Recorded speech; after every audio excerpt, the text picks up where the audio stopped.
बात करते हैं टैक्स लॉस हार्वेस्टिंग की बिकॉज आज की डेट में मार्केट वो काफी नीचे आ चुकी है एंड ऐसे बहुत ही कम लकी लोग होंगे जिनका पोर्टफोलियो वो 20-25% से कम गिरा है। बिकॉज जिस हिसाब से हमने मार्केट में डाउनफॉल देखा है, इनफैक्ट जो bluest of the blue chip stock होते हैं वो भी 25-30% नीचे आ गए हैं अपनी हाई प्राइस से। बेसिकली मेरे कहने का ये मतलब है, अगर आपके पोर्टफोलियो में कुछ एक ऐसे शेयर्स हैं जिनमें सिग्निफिकेंट डाउनफॉल आ गया है, तो यहां पर आपके पास एक टैक्स सेविंग अपॉर्चुनिटी आ जाती है।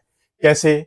टैक्स लॉस हार्वेस्टिंग के थ्रू। आपको क्या करना है, आपको वो स्टॉक्स जिनमें सिग्निफिकेंट डाउनफॉल आया है, वो स्टॉक्स जो लॉस में है, आपको उनको बेच देना है एंड देन दोबारा से खरीद लेना है। इससे क्या होगा, इससे जो आपका लॉस है ना वो आप बुक कर पाओगे एंड उस लॉस को अपनी दूसरी इनकम के साथ एडजस्ट कर पाओगे। सैलरी के साथ एडजस्ट नहीं होगा, कुछ एक इनकम होती है जिनके साथ आप ये एडजस्टमेंट नहीं कर पाओगे। बाकी जो अदर इनकम होती है, मैक्सिमम इनकम्स होती हैं, उनके साथ आप इस लॉस को एडजस्ट कर पाओगे सेम ईयर के अंदर। जो ये टैक्स लॉस हार्वेस्टिंग होता है, इसमें आपको करना क्या होता है, आपको आइडेंटिफाई करने हैं वो स्टॉक्स जिनमें लॉस हो रखा है, आपको उन स्टॉक्स को बेचना है एंड देन उन स्टॉक को आपको दोबारा से खरीद लेना है। आपका लॉस बुक हो जाएगा एंड देन जब आप अपना आईटीआर फाइल करने जाओगे, जो आपकी अदर इनकम होती है, उस इनकम को इस लॉस के साथ एडजस्ट कर देना है एंड उसके बाद जो आपकी इनकम बचेगी उसके ऊपर आपको टैक्स देना है। अब है तो ये एक टैक्स सेविंग अपॉर्चुनिटी। यहां पर कुछ एक प्रैक्टिकल प्रॉब्लम्स होती हैं, स्पेशली उन लोगों के साथ जिनके पास सिर्फ एक ही डीमैट अकाउंट है। कैसे? बेसिकली टैक्स लॉस हार्वेस्टिंग होता कैसे है, आपको शेयर्स को बेचना होता है, फिर उनको खरीदना होता है, राइट? अब यहां पर अगर आपने यही एक्टिविटी एक ही दिन के अंदर कर ली, तो फिर जो सिस्टम होता है वो आपके इस ट्रेड को इंट्राडे ट्रेड कंसीडर कर लेता है। मतलब आपने शेयर्स बेचे एंड थोड़े टाइम बाद उनको वापस खरीद लिया सेम डे के अंदर, ये इंट्राडे ट्रेड कंसीडर कर लिया जाएगा। जो आपका कॉन्ट्रैक्ट नोट जनरेट होगा वो इंट्राडे ट्रेड का कॉन्ट्रैक्ट नोट जनरेट होगा।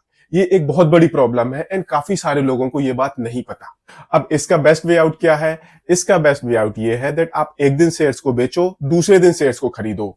बट जिस हिसाब से मार्केट में डाउनफॉल आया है, बहुत सारे लोगों को ये डर लगता है दैट सपोज मैंने किसी दिन अपने शेयर्स बेचे, ये भी हो सकता है अगले दिन वो शेयर्स 20% के अपर सर्किट में लग जाए।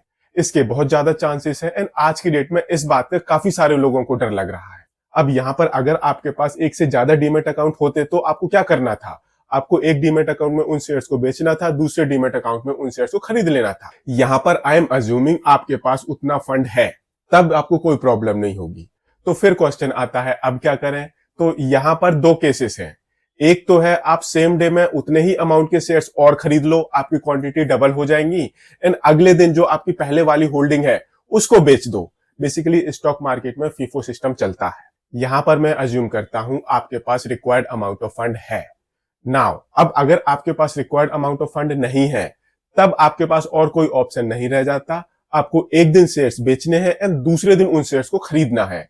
इतना रिस्क आपको लेना पड़ेगा बिकॉज इस केस में पॉसिबल है जब आप शेयर्स बेचने जाओ आपको उतना बेटर प्राइस ना मिले, पर जैसे ही आप नेक्स्ट डे उन शेयर्स को खरीदने जाओगे, वो शेयर्स आपको काफी ऊंचे प्राइस पर खरीदने पड़ जाए।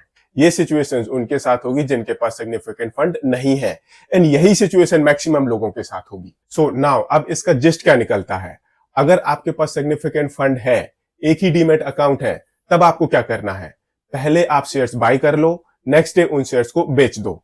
फीफो बेसिस पर सिस्टम चलेगा, कोई प्रॉब्लम नहीं आएगी।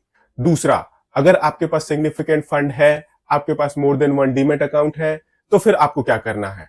आपको पहले शेयर्स बाय करने हैं, उसके बाद आपको शेयर्स को बेचना है दूसरे डीमैट अकाउंट में। दूसरे साइड की प्रॉब्लम की बात करते हैं, जहां पर आपके पास required amount of additional fund नहीं है। तो उस केस में एक डीमैट अकाउंट है, दो डीमैट अकाउंट है, डजंट मेक एनी डिफरेंस। तो उस केस में आपको क्या करना है?